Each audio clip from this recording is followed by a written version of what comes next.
Hello guys, I haven't done a video in a really long time and I kind of took a break from YouTube.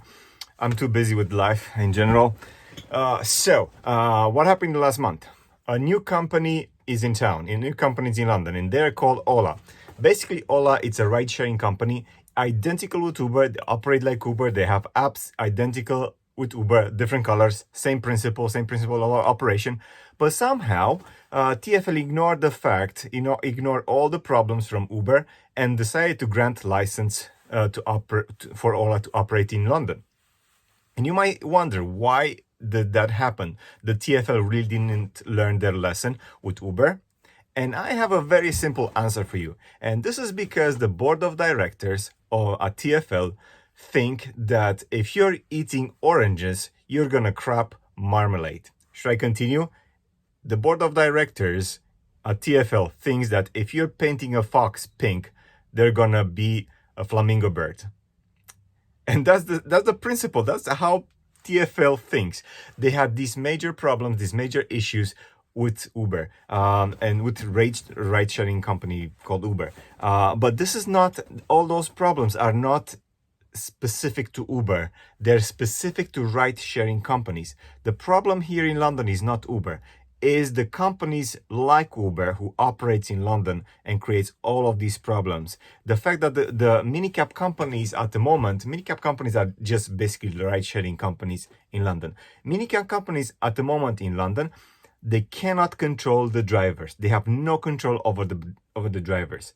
So, despite all these facts, TfL thinks and strongly believes that if you're eating oranges, you're gonna crap marmalade in the evening.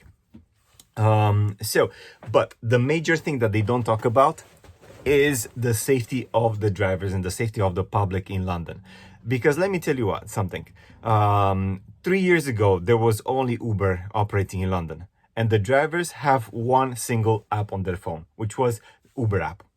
Then Bolt came into town, Viavan came into town, and now Ola came into town.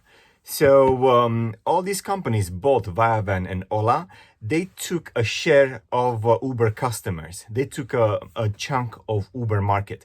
If you're going to your Uber driver right now, just order an Uber and ask your Uber driver how many ride-sharing apps they have. Most likely, most likely the majority of Uber drivers in London, they have all of the apps, all of the ride-sharing apps in their phone. So what happens right now, 10-hour mandatory break, the 6 hours mandatory break between shifts, it doesn't happen in London. Because a driver could easily work for 7 hours for Uber and then another 7 or 6 hours for Bolt and so on. And there is no way to control that. On top of that, let's talk about the safety of the drivers over here. I know a lot of minicab drivers are not going to agree with me, but I'm just going to say it. Like I said earlier, all the ride-sharing app companies, Ola, Viavan, and Bolt, they took a big chunk of pool of clients from Uber. So right now, the work watered down for Uber drivers. So what they do, and we all do, you have several apps opened. A job comes on Uber system, you click on it, you accept it, you go on. But on the same time, the same driver has a Bolt app opened because he's waiting for the first job to come into to pick up the first job. It doesn't matter where the jobs comes; they all pay the same. So your average minicab drivers has 2 or 3 apps open on his phone, on her phone. When a job comes, he has to turn off the other apps. So imagine your minicab driver drives along Park Lane, a very busy road in London. A job comes from Uber. He accepts it, and then he has to go back into the phone menu, click on the Bolt app, turn off the Bolt app. Because if he doesn't turn off the Bolt app, guess what is going to happen? Bolt is going to lower their acceptance rate, and they're going to block him. And then he has to go to Viavan as well to turn off the Viavan app as well. So your average private hire driver in London has 2 3 or even 4 apps opened at the same time. So he has to turn off manually all of those apps one by one while driving a car, while accepting a job for Uber, and while going into clicking on Google Maps or Waze to get to the next job. Because if he doesn't do that, he's going to get banned from the platform. So that is not safe. And this is one thing that TfL doesn't talk about. They like to talk about the fact that if you're eating oranges, you're gonna crap marmalade. They like to talk about the fact that if you're eating strawberries, you're gonna crap jam. They like to talk about the fact that if you're eating peanuts, you're gonna crap peanut butter and you make jam with peanut butter. That's the thing that they talk about. Completely nonsense. But they don't talk about the safety of the public in London. They don't talk about the safety of the drivers in London as well. And that's why there's so many accidents in London, because app companies coerce drivers to be on their phone while they're driving a car.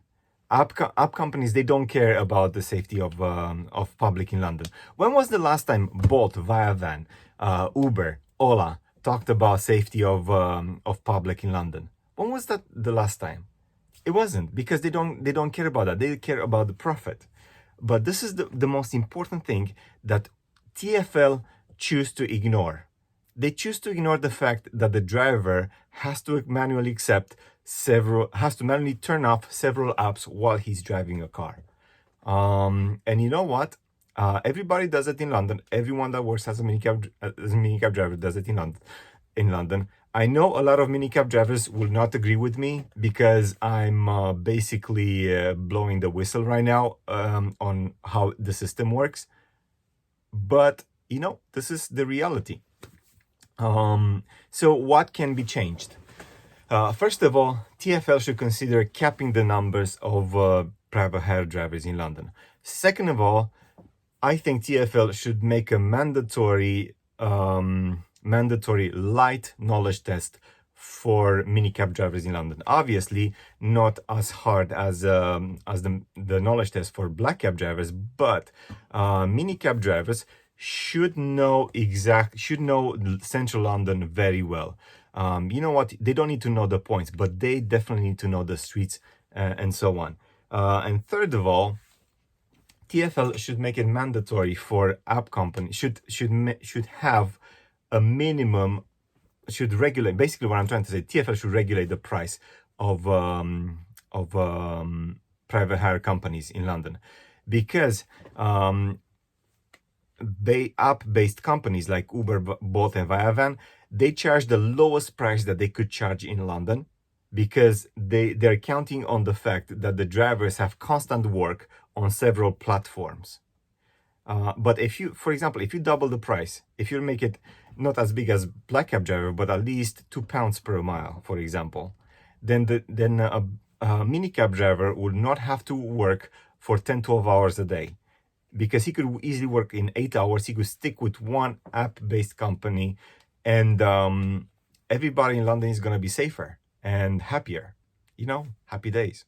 And this is my opinion. Obviously, like usual, it's an unpopular opinion, because, like I said, TfL strongly believes if you eat marmalade, if you eat oranges, you're gonna crap marmalade.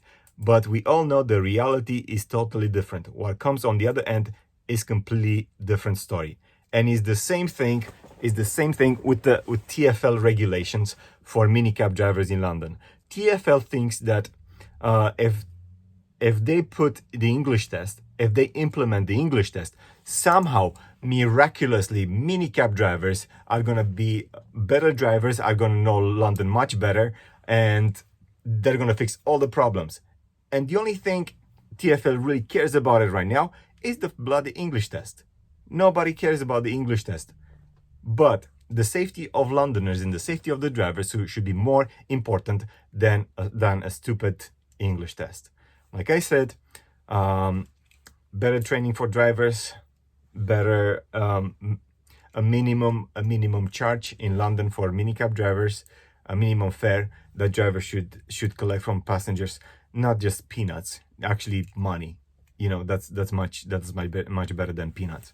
I don't want to be the negative person here, but if another company with this Ola company coming into London, the disaster is about to strike. Something major will happen. You know what? There are going to be an increase in accidents, and like I said, nobody really cares about safety of London and safety of the Londoners at the moment. Anyway, take care, guys, and have a great evening.